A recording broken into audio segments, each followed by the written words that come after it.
राकेश टिकैत हमारे साथ जुड़ गए। मैं उन्हीं से समझ लेती हूं कि जो अनिल घनवट कह रहे हैं। राकेश टिकैत साहब, कानून जो थे वो वापस हो गए, आपकी जो मांग है वो एमएसपी को लेकर है। मैं ये समझना चाहती हूं कि अनिल घनवट जो कि सुप्रीम कोर्ट की बनाई गई कमेटी के सदस्य हैं, वो कह रहे हैं कि एमएसपी का जो कानून है वो किसानों के लिए हित में नहीं है। ऐसा क्यों कह रहे हैं वो? क्यों राकेश टिकैत को खुली बहस की चुनौती दे रहे हैं? अनिल घनवट जोन से ये जो पीको मार रहा है इसको खत्म करो एक बार। तो आप आवाज नहीं आ रही साहब। ठीक है भाई, इको पीसीआर इसको ठीक कीजिए। टिकैत साहब को इको आ रहा है। हाँ ठीक। हाँ ये बताओ मुझे, ये जो अनिल घनवट है ये कौन से स्कूल में पढ़ा पता है आपका? शेतकारी संगठन के सदस्य हैं, किसान संगठन है, किसान है ये भी। सुन तो लो, सुन लो। इनके 35 साल पहले एक इनका ट्रेनिंग कैंप था, उस स्कूल में हम भी गए थे। उसका जवाब दे देना मुझे। इनका ये कहना था कि जो गाय का बच्चा दूध पीता है, अगर वो 2 लीटर दूध पी रहा आज के हिसाब से, अगर वो दूध 50 रुपया लीटर है, गांव से तो 25 रुपये बिकता है, तो 50 रुपये का रोज पीता है, तो 150 रुपये का, वो 1,500 रुपये का पर महीने किसान को नुकसान है। तो ये जो घनघट हर रहे हैं ये इस क्लास के पड़े हुए हैं जो गाय के बच्चे के का दूध का हिसाब रखते हो। ये पक्के व्यापारी हैं, ये किसान नहीं हो सकते। जो व्यापारी है तो किसान की बात करने का उसको हक है ही नहीं। टिकैत साहब, ये उस स्कूल के पड़े हुए हैं। टिकैत साहब, घनवट साहब ये कह रहे हैं कि अगर एमएसपी हर फसल पर लागू कर दी जाएगी तो ट्रेडर्स जो हैं वो कहेंगे कि साहब हम इस एमएसपी पर, हमें तो ये बहुत महंगी लग रही है, हम नहीं खरीदेंगे। सरकार के पास उतना पैसा नहीं होगा, किसान की फसल खराब हो जाएगी। इसको लेकर क्या जवाब है? ये जो वो तर्क दे रहे हैं इस पर आप क्या कहेंगे? किसान की, अरे सुन तो लो, क्या घनघट की वकील हो या किसानों की या एंकर हो, बात सुन लो। ये कहा कि सरकार जितना खरीदना हो सरकार खरीद ले, जिस व्यापारी को नुकसान होता हो वो व्यापारी मत खरीद दे। किसान की फसल खराब होगी वो हो जाएगी, उसकी जिम्मेदारी घनघट हर की है। या यहाँ पे भी जो कोई नफा नुकसान हो रहा है उसकी जिम्मेदारी भी नहीं की है। ये इस तरह की बीमारी देश में आ गई, ये व्यापारियों का समर्थक करते हैं। ये बड़ी बड़ी कंपनियों के साथ में उन्हीं के ट्रेनिंग के स्कूल में पढ़े हुए हैं, वही बात ये अपनी बताएंगे। ठीक है, ये गांव उन स्कूल में नहीं पढ़े हुए, गांव के स्कूल में, और इसीलिए इनका कोई महत्व नहीं है। टिकैत साहब, आप जानते हैं कि एमएसपी की जब आप बात कर रहे हैं तो फसल की गुणवत्ता पर भी सवाल खड़ा होगा। जिन किसानों की फसल की वो गुणवत्ता नहीं होगी, जिस मार्क पर सरकार मोहर लगाएगी, तो उन गरीब किसानों का क्या होगा? क्या आपको उनकी चिंता है? हमें सबकी चिंता है। आप इसको लागू हो जान दो, उसमें क्वालिटी बन जाती है फिर। और जिसकी फसल खराब आओगी मत खरीदना ना उसकी। किसी हकीम ने बता के तुम खराब चीज खरीदोगे, या आज तय करोगे सारी चीजें? आप बनने नहीं दोगे कि एमएसपी गारंटी कानून देश में ना बने, किसानों की फसल आधे रेट में लूटी जाए। आज अगर किसानों की फसल खरीब है, वो खराब हो रही है, तो वह कहाँ जाती है वो बता दो। अच्छा टिकैत साहब, पंजाब के किसान तो ये कह रहे हैं, भाई इको ठीक करा दीजिए, टिकैत साहब के कान में इको आ रहा है। टिकैत साहब, पंजाब के किसान तो ये कह रहे हैं कि अब घर वापसी होनी चाहिए, समिति बनी हुई है, कानून बनने में समय लगता है, लेकिन टिकैत साहब अड़े हुए हैं। ये कैसी जिद है टिकैत साहब? ठंड बढ़ रही है, जाने दीजिए अब किसानों को जो जाना चाहते हैं। हम क्या रोक रहे, जाते हो कोई रोके ना, कोई किसान जाना चाहता। ये 1 हफ्ते का कोर्स है, सरकार का टीवी के माध्यम से चलेगा, कल के बाद में ज्यादा चलेगा। 1 हफ्ते के बाद में संडे तक खत्म हो जाएगा, उसके बाद में फिर सरकार लाइन पर आ जाएगी और बातचीत जो शुरू होगी वो 10-11 तारीख के बाद में शुरू होगी, और महीने के लास्ट तक अगले महीने में ये आंदोलन भी समाप्त हो जाएगा और एमएसपी पे कानून की भी बात हो जाएगी और ये मुकदमे भी वापसी हो जाएंगे। और जिसको ज्यादा शौक है मुकदमों का वो भाई गले में पहन कर चला जाएगा। ये सरकार को यही देकर जाएंगे मुकदमे, इसे कोई नहीं साथ लेकर जाना चाहता। तो आप ये बड़ी खबर दे रहे हैं कि अगले महीने के अंत तक ये जो आंदोलन है वो खत्म हो जाएगा। टिकैत साहब आज एबीपी न्यूज पर ये कह रहे हैं, इस पे विश्वास किया जाए। सरकार इतने आ जाएगी लाइन पे। अभी 10 दिन तो सरकार हमारे खिलाफ चलाएगी प्रचार, 10 दिन के बाद में सरकार लाइन पे आएगी, क्योंकि 1 जनवरी से प्रधानमंत्री ने जो जबान दे रखी देश के किसानों को कि आपकी आमदनी दुगनी हो जाएगी, तो 1 जनवरी से वो भी मुद्दा इसी में जुड़ जाएगा। तो वो जोड़ने नहीं देंगे, चाहेंगे उससे पहले इसका समाधान करेंगे। लेकिन टिकैत साहब, अनिल घनवट साहब तो ये कह रहे हैं कि अगर इन कानूनों को वापस ले लिया गया है और जिस तरीके से एमएसपी पे कानून बनाने की मांग राकेश टिकैत साहब कर रहे हैं, इससे तो किसानों की जो आमदनी दुगनी होने की बात है वो 2022 नहीं, वो 3022 तक नहीं हो सकती। ऐसा क्यों लग रहा है अनिल घनवट साहब को? आप क्या तर्क देंगे दर्शकों को विश्वास दिलाने के लिए कि राकेश टिकैत ठीक कह रहे हैं, अनिल घनवट गलत? तर्कों को ये दुआओंगे कि जो अभी उनकी फसल आधे रेट में बिक रही है, एमएसपी बढ़ाओ तो अभी जो धान ये 1200 रुपए में, बिहार का 800 रुपए में बिक रहा है, वो एमएसपी से नीचे नहीं जाएगा। वो 1800, 1850 और 1900 रुपया बिकेगा। तो जो पैसा आएगा अभी वो तुरंत मिल जाएगा, उससे बढ़ जाएगा कुछ तो। और देश के प्रधानमंत्री ने कहा है कि भाई जनवरी से तो दुगनी हो जाएगी फसलों के रेट, सबके आमदनी बढ़ जाएगी सबकी, ये कहा है, सबके सामने कहा। और देश के प्रधानमंत्री जो कहते हैं वो झूठ बोलते नहीं भाई। उन्होंने एमएसपी को इसको करा, उन्होंने 3 कानूनों को तो उन्होंने कर दिया ना, वो करके दिखा देश के सामने। अगर उनको सही पिक्चर बताई जाएगी तो कर देंगे। वे अपनी जबान से पीछे हटने वाले थोड़ा है, हटे वे 1 तारीख से करेंगे। हाँ, उनको ज्ञान प्राप्त है। ठीक है टिकैत साहब, मैं चाहती हूं कि आप अनिल घनवट, जिनको अभी हमने कुछ देर पहले इंटरव्यू किया एमएसपी को लेकर, वो क्या तर्क दे रहे हैं के सामने नहीं लेना। नहीं, आप सुन लीजिए, वो रिकॉर्डेड है। टिकैत साहब आपके साथ बैठेंगे नहीं वो? नहीं, आप रिकॉर्डेड है टिकैत साहब, आपके साथ नहीं बिठा रहे। आपकी जिद हम समझ रहे हैं, रिकॉर्डेड है वो बाइट, आप सुन लीजिए, फिर मैं आपका जवाब ले लूंगी।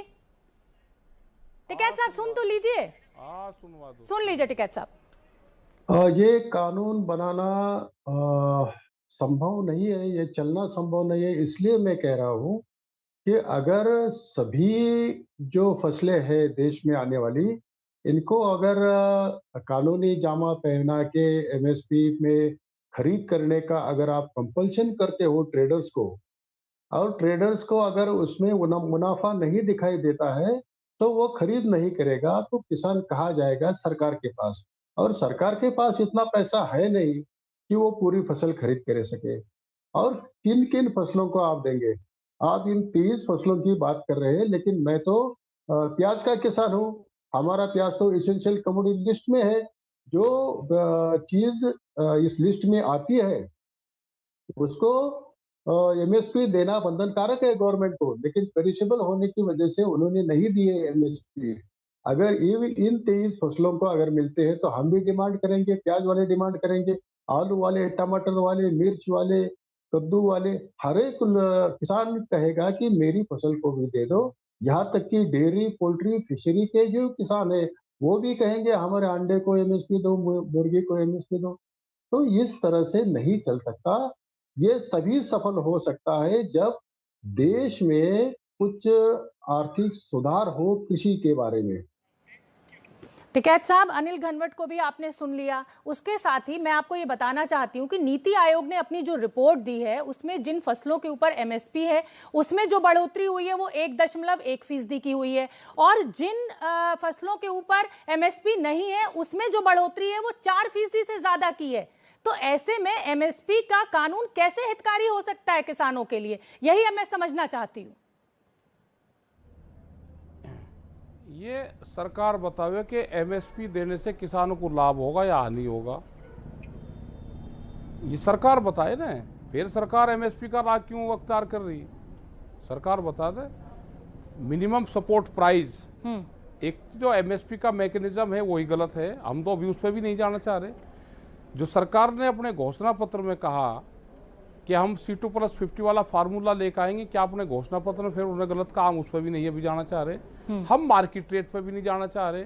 हम तो अभी उस पर कह रहे हैं कि जो सरकार ने कहा है अभी आप उस पर कर दो। ये व्यापारियों की बात करते हैं। हमने तो कहा है कि व्यापारियों की क्लास में पड़े हुए लोग हैं। व्यापारी कौन होता है? व्यापारी वो है कि इसको अगर यहाँ से अनाज खरीदने में फायदा होगा तो यहाँ का काम कर लगा, उसको अगर जर्मनी से गेहूं जाने में फायदा होगा तो जर्मनी से गेहूं जाके बेच लगा, उसको अगर कपड़े का व्यापार करना होगा तो कपड़े का व्यापार कर लगा।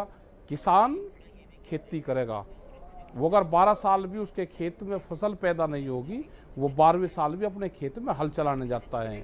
उसकी जिम्मेदारी भारत सरकार की है। आप फसलों के रेट नहीं दे सकते, आप एमएसपी नहीं दे सकते, आप मूल्य सूचांक से जोड़ दो। 1967 में पहली बार देश में गेहूं के एमएसपी रेट तय करा, वो 76 रुपये क्विंटल था। जो एक कर्मचारी की सैलरी थी वो 70 रुपया महीना थी। वो एक महीने में 1 क्विंटल गेहूं नहीं खरीद सकता था। सोने का भाव 200 रुपया तोला था। 3 क्विंटल गेहूं बेच के हम 1 तोला सोना खरीद सकते थे। हमको मार्केट रेट से जोड़ दो। अब सरकार जोड़े तो कहीं ना कहीं से जोड़े। यह सरकार तो कुछ बोलेगी नहीं। एक मूर्खचंद लोगों को लाकर टीवी पर बैठाएंगी, उनसे उसकी पॉलिसी तय करवाएंगे और फिर इसी को उसका मिनिस्टर बना दो ना, इसी को घनघट को। इसको क्यों कहाँ पकड़ रख रखा?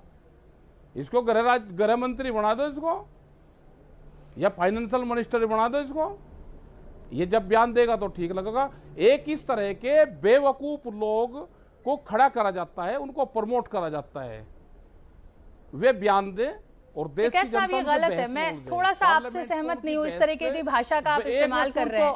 टिकैत साहब पहले आप सुन लीजिए ना, टिकैत साहब ऐसा नहीं है ना कि जो आपसे आपकी राय से इत्तेफाक ना रखे उसको आप इस तरीके की भाषा का इस्तेमाल करें। लोकतंत्र है, सबको अपनी अपनी राय अपनी अपनी बात रखने का अधिकार है। आप सहमत होइए मत होइए।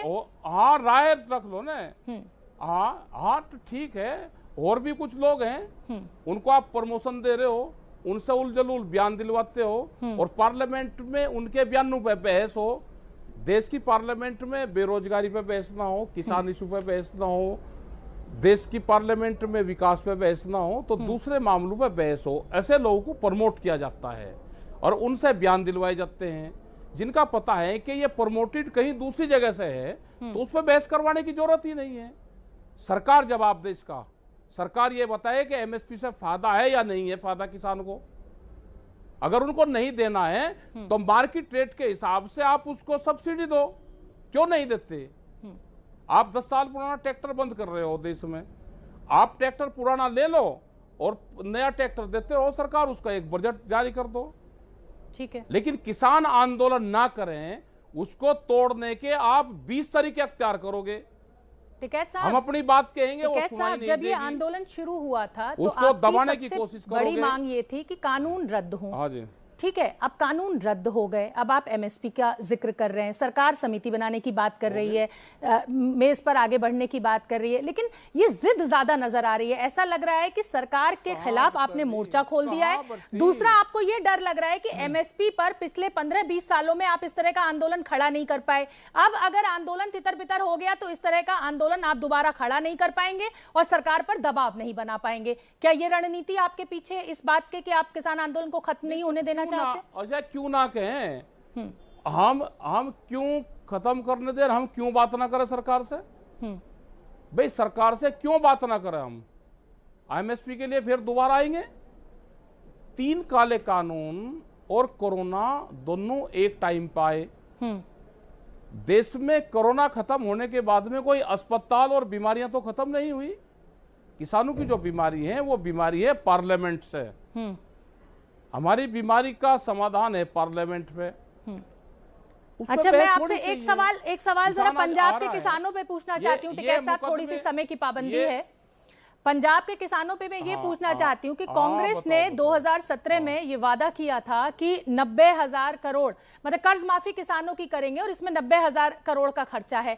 अब सरकार वो पूरा नहीं कर पाई अपना वादा, इसको लेकर पंजाब के किसान बेहद नाराज हैं। क्या राकेश टिकैत पंजाब के किसानों के साथ खड़े हुए हैं, भारतीय किसान यूनियन? हाँ, हम तो खड़े हुए हैं उनके साथ में भी। सरकार ने वादा पूरा नहीं करा तो पंजाब का किसान नाराज है तो हम भी नाराज हैं। लेकिन 2011 में एक कमेटी बनी थी, फाइनेंशियल एक कमेटी थी, उसमें मुख्यमंत्री जब गुजरात के थे मोदी साहब, उन्होंने एमएसपी पे गारंटी कानून देने की सिफारिश करी थी। उस टाइम पे उन्होंने पीएचडी करी पीएम साहब ने पूरी, ये उस कमेटी के वकील रहे, वकालत पूरी करी।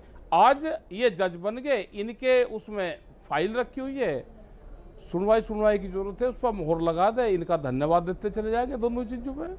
अच्छा टिकैत साहब, पीएम साहब को बताए जाए, हाँ टिकैत साहब चर्चा बताए जाए पीएम साहब को, तो थोड़ी सी समय की पाबंदी है टिकैत साहब, नहीं तो अच्छा लग रहा है मुझे आपको सुनना।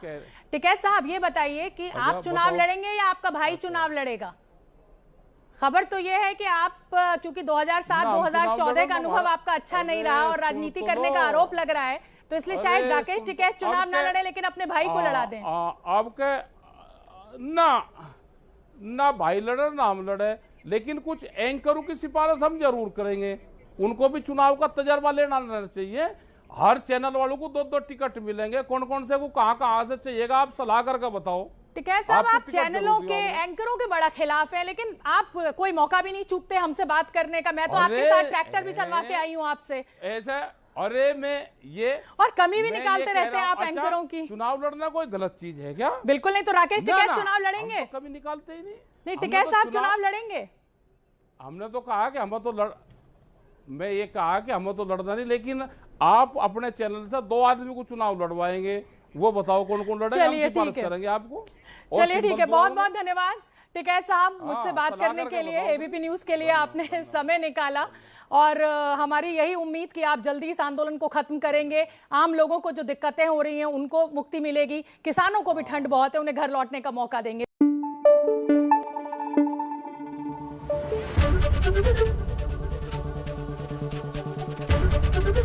एबीपी न्यूज आपको रखे आगे।